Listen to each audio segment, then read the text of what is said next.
আর ATM সেখানে জালিয়াতির চাল। এটিএম এ লেখা হেল্পলাইনে ফোন করলেই টাকা গায়েব হয়ে যাচ্ছে। মালি পাঁচঘড়া থানায় অভিযোগ দায়ের করেছেন প্রতারিতরা। প্রতিনিধি দেবাশিস আমাদের সঙ্গে রয়েছেন, সরাসরি দেবাশিসের কাছে যাব। দেবাশিস, মালি পাঁচঘড়া থানায় যেভাবে অভিযোগ দায়ের করেছেন প্রতারিতরা, এই প্রতারণা চক্র ঠিক কিভাবে কাজ করছে? দেখো, গতকাল সকাল থেকে কিন্তু একাধিক অভিযোগ পায় মালি পাঁচঘড়া থানার পুলিশ।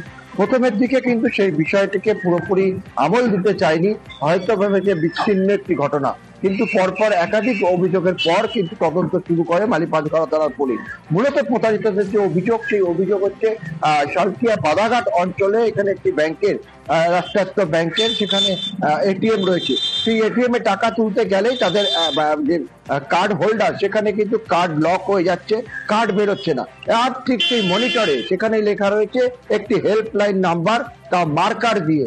সেই নাম্বারে ফোন করলেই তাকে বলা হচ্ছে, গ্রাহকদের বলা হচ্ছে ভিডিও কল করে কোথায় লক হয়েছে কার্ড সেটা দেখানোর জন্য, এবং পরবর্তীকালে বিভিন্ন কথার আঁচিলে তাকে বলা হচ্ছে যে তাকে পিন নাম্বার দিতে হবে, অর্থাৎ পিন নাম্বার দিলে সেই কার্ডটা বেরিয়ে আসতে পারে। তখন যে পিনটা দিচ্ছে সেই পিন নাম্বার ফলো করে বা ভিডিওগ্রাফিকে সেখান থেকে দেখে তারপরেই কিন্তু তার অ্যাকাউন্ট থেকে পুরো অঙ্ক যে গচ্ছিত যে টাকা সেটি কিন্তু উধাও হয়ে যাচ্ছে। দুটি অভিযোগ ইতিমধ্যেই মালি পাঁচঘড়া থানার পুলিশ পাওয়ার পর গতকাল বিকালেই কিন্তু সালকিয়ার এই এটিএম এ সেখানে কিন্তু তদন্ত শুরু করেছে।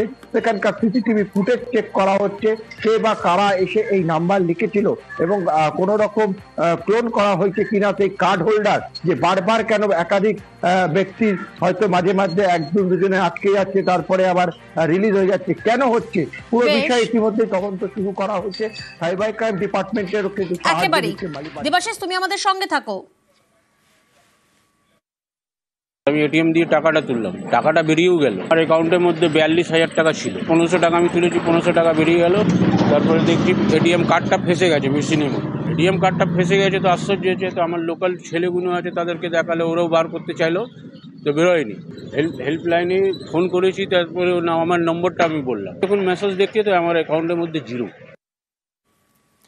এই মুহূর্তে আমরা যোগাযোগ করতে পেরেছি সাইবার বিশেষজ্ঞ সন্দীপ সেনগুপ্তর সঙ্গে। সন্দীপ বাবু, প্রিয়াঙ্কা কথা বলছি আপনার সঙ্গে, নিউজ 18 বাংলায় আপনাকে স্বাগত জানায়। এই যে থ্রেডটা কাজ করছে মালি পাঁচঘড়ায়, সেখানে প্রতারিতরা তারা অভিযোগ করছেন যে এটিএম কার্ড ঢোকালেই আটকে যাচ্ছে, হেল্পলাইনে ফোন করলে ভিডিও কলের পরামর্শ দেওয়া হচ্ছে, সেখান থেকে আবার পিন নাম্বার চাওয়া হচ্ছে। মানে একটা প্রতারণা চক্র, বড়সড় প্রতারণা চক্র সাজিয়ে গুজিয়ে কাজটা করছে, সেটা বোঝাই যাচ্ছে।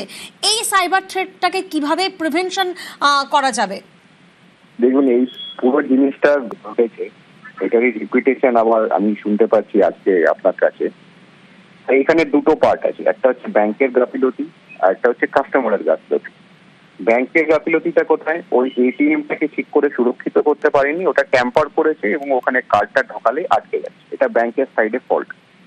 এইবার ওইখানে কার্ডটা আটকে গেলে হেল্পলাইন নাম্বারটা যারা ওই পাশে একটা কাগজে লিখে গেছে, সেটা তো পরিষ্কার বোঝা যাচ্ছে তারা হচ্ছে স্ক্যামার।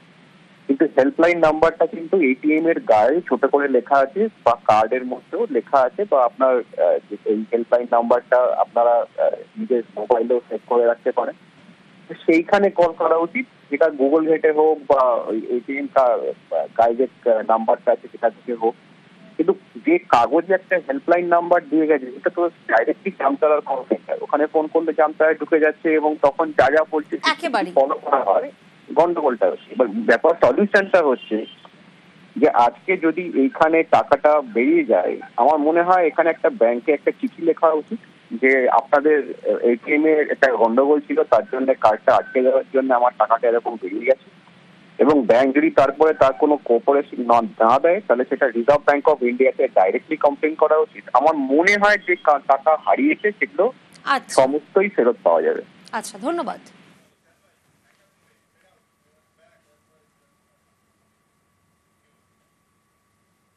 জয়ন্ত সিং এর বিরুদ্ধে সাক্ষীর নামে এবার থানায় অভিযোগ দায়ের করা হয়েছে। জয়ন্ত সিং এর বিরুদ্ধে সাক্ষী বিমল পাঁজা, বিমলের বিরুদ্ধে থানায় অভিযোগ জয়ন্তের সাগরেদদের। সুবীর প্রতিনিধি আমাদের সঙ্গে রয়েছেন। সুবীর, ঠিক কি অভিযোগ করা হচ্ছে?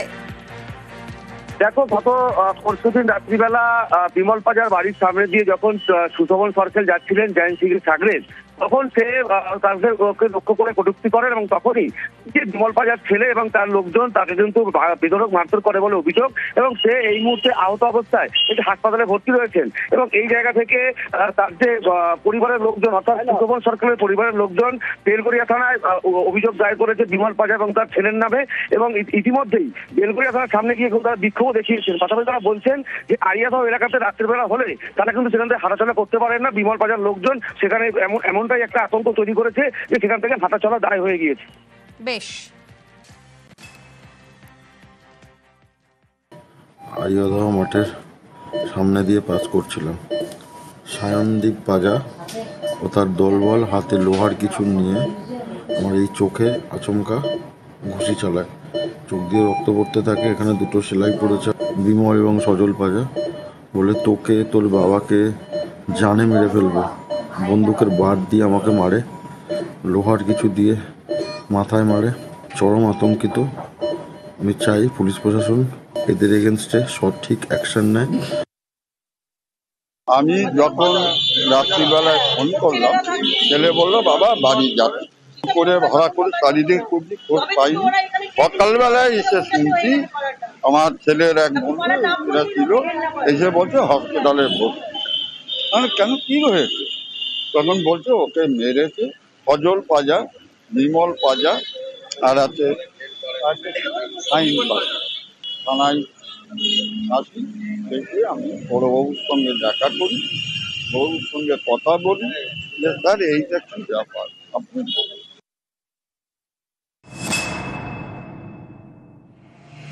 যেদিনকে সময় মিলবে বাড়ি থেকে বার করে মারবো, বাড়ি থেকে বার করে। আড়িয়াদহের এক সময়ের ত্রাস জয়ন্ত সিং, তার বিরুদ্ধে সাক্ষী হওয়ায় কখনো ভিডিও কলে হুমকি, কখনো বাড়িতে গিয়ে হুমকি। কাঠগড়ায় জয়ন্তের সাগরেদ সুশোভন সরকেল।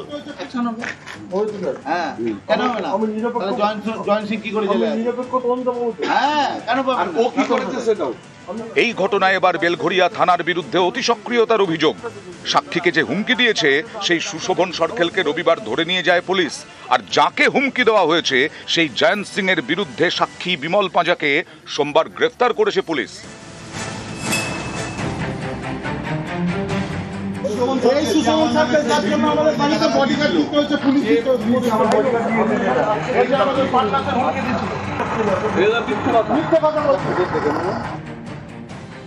উত্তর 24 পরগনার আড়িয়াদহ একটা সময় এখানকার ত্রাস ছিল জয়ন্ত সিং। সেই জয়ন্ত এখন জেলে। অভিযোগ, তার ভয়ে জিয়ে রাখতে চাইছে সাকরেদরা, চাইছে সাক্ষ্য প্রমাণ মেটাতে, তাই সাক্ষীদের মাঝে মধ্যেই হুমকি দিচ্ছে। মঙ্গলবার বারাকপুর আদালতে জয়ন্ত সিং এর মামলা। তার আগে রবিবার রাতে সাক্ষীর বাড়িতে গিয়ে হুমকি। রবিবার বিমল পাজার বাড়িতে চড়াও হয় সুশোভন সরকেল এবং তার দলবল। অভিযোগ, সকলেই মত্ত অবস্থায় ছিলেন। বাড়ি গিয়ে লাগাতার হুমকি এবং শাসানি। এই সময় সুশোভনকে ধরে ফেলেন এলাকার এক বাসিন্দা। তারপর তাকে ধরে নিয়ে যায় পুলিশ। জয়ন্ত সিং এর কেসে সাক্ষীর ডেট আছে দুজনের। আগের বারেও এই সুশোভন সরকেল ফেসবুক লাইভ করে থ্রেট করেছিল, পান্নাসের হুমকি দিয়েছিল। ঠিক সেমভাবে আবার এসে 3-4 জন মিলে বাইকে করে এসে এই এলাকায় দাঁড়িয়ে অশ্লীলভাবে গালাগালি হুমকি দিচ্ছে, যাতে আমাদের সাক্ষীদের দমানো যায়। তাহলে জয়ন্ত সিং বেরোবে। আমাদের তো এখন আমরা আতঙ্কে রয়েছি, আমরা তো পান্নাসের হুমকি দিচ্ছি।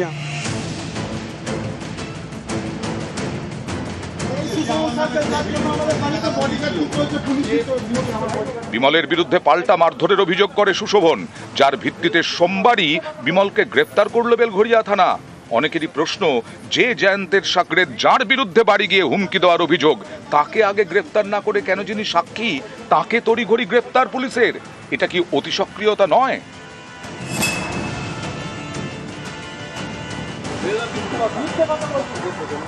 এবার বাড়ি গিয়ে হুমকির অভিযোগ।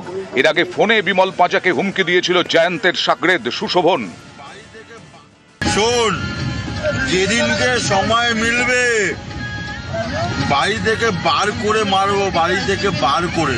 আমার দাদাকে নিয়ে ভুলবার বলেছিস তো?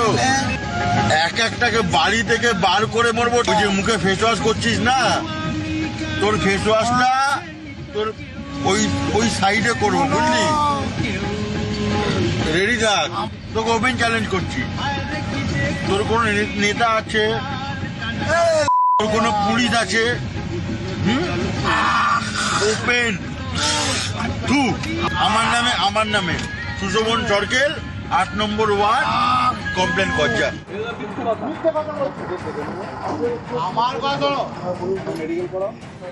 এই হুমকি দেওয়ার দুদিন পরে সুশোভনকে গ্রেফতার করেছিল পুলিশ। তারপর ছাড়া পেয়ে আবার হুমকি, এবার বাড়ি গিয়ে তবু তাকে গ্রেফতার করার আগে যিনি জয়ন্তের বিরুদ্ধে সাক্ষী দিয়েছেন বলে দাবি তাকে তড়িঘড়ি গ্রেফতার করে ফেলল পুলিশ।